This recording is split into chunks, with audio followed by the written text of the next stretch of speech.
बिहार विधानसभा चुनाव 2025 की उल्टी गिनती शुरू हो चुकी है और राजनीतिक गलियारों में हलचल तेज हो गई है। सत्ता की कुर्सी किसके पास जाएगी, ये सवाल हर बिहारवासी के मन में है। इसी बीच जेवीसी का ताज़ा सर्वे सामने आया है, जिसने चुनावी माहौल को और भी गर्म कर दिया है। इस पोल के मुताबिक राज्य में सत्ताधारी एनडीए गठबंधन बहुमत के करीब पहुंच गया है, जबकि महागठबंधन को जोरदार चुनौती का सामना करना पड़ सकता है। ऐसे में ताज़ा सर्वे के अनुसार बिहार में किसकी बनेगी सरकार, चलिए इसके बारे में विस्तार से जानने की कोशिश करते हैं। दरअसल जेवीसी पोल के अनुसार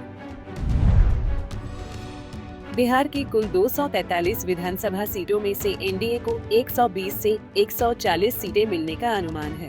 यह आंकड़ा बहुमत के बेहद करीब है और इससे एक बात साफ झलकती है कि सत्ताधारी गठबंधन अभी भी मजबूत स्थिति में है। वहीं महागठबंधन को 93 से 112 सीटें मिलने का अनुमान जताया गया है। यानी इस बार का चुनाव कांटे की टक्कर वाला हो सकता है, जहां मामूली अंतर भी सरकार बनाने या गंवाने का कारण बन सकता है। बीजेपी बनी एनडीए की रीढ़। एनडीए की स्थिति मजबूत दिखाने में सबसे बड़ा योगदान भारतीय जनता पार्टी बीजेपी का माना जा रहा है।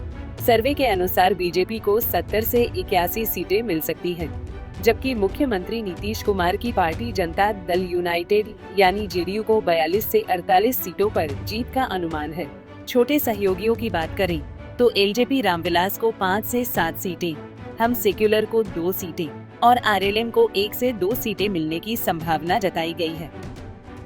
इस तरह एनडीए की कुल ताकत बिहार में फिर से सत्ता के करीब पहुंचती दिखाई दे रही है। वहीं महागठबंधन के लिए चुनौती भरा मुकाबला। महागठबंधन यानी आरजेडी, कांग्रेस और वाम दलों के लिए यह सर्वे कुछ राहत और कुछ चिंता दोनों लेकर आया है। आरजेडी को इस सर्वे में सबसे ज्यादा 69 से 78 सीटें मिलने का अनुमान है। कांग्रेस की स्थिति अपेक्षाकृत कमजोर दिख रही है, जिसे 9 से 17 सीटों का अनुमान लगाया गया है। वहीं वाम दल सीपीआई-एमएल, सीपीआई और सीपीआई-एम मिलकर लगभग 14 से 17 सीटें हासिल कर सकते हैं। इनमें से सीपीआई-एमएल को 12 से 14 सीटें, सीपीआई को 1 सीट और सीपीआई-एम को 1 से 2 सीटें मिलने की संभावना जताई गई है। इससे साफ है कि भले ही आरजेडी सबसे बड़ी विपक्षी पार्टी बनी रह सकती है, लेकिन अकेले दम पर सत्ता तक पहुंचना उसके लिए मुश्किल दिख रहा है। इसके अलावा जन सुराज का प्रभाव उम्मीद से कम। बिहार की राजनीति में रणनीतिकार से नेता बने प्रशांत किशोर की नई पार्टी जन सुराज ने पिछले कुछ वर्षों में जमीनी स्तर पर अभियान चलाया है, लेकिन जेवीसी सर्वे के अनुसार पार्टी को सिर्फ 1 सीट मिलने का अनुमान है। यह परिणाम पार्टी के लिए निराशाजनक माना जा रहा है, खासकर तब जब प्रशांत किशोर ने खुद को बिहार के विकल्प के रूप में प्रस्तुत करने की कोशिश की थी। सर्वे के नतीजों से यह संकेत मिलता है कि लोगों ने फिलहाल मुख्य 2 गठबंधनों एनडीए और महागठबंधन के बीच ही मुकाबले को प्राथमिकता दी है।